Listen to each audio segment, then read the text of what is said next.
Hello friends, welcome back to the new tutorial of the SQL. So today we are going to learn how to delete a row into a table. So let's have a look on that, how to do that. Before those who haven't subscribed my channel yet, please to subscribe my channel. And if you like the video, please do like, share and comment on my video. So let's get started.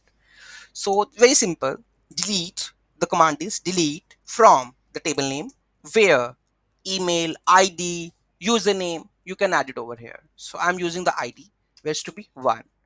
And my table name is customers, right? So you can see that the customers, my table name, you can see that the customers, my table name, customers, right?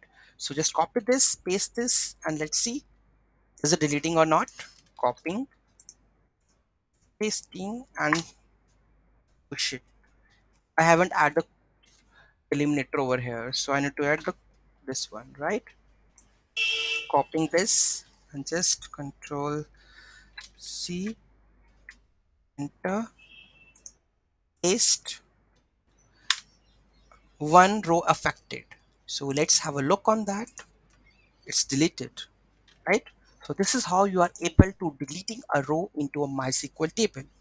Any doubt, any query in that, let me know in the comment section. Thank you so much for watching this video. Have a great day.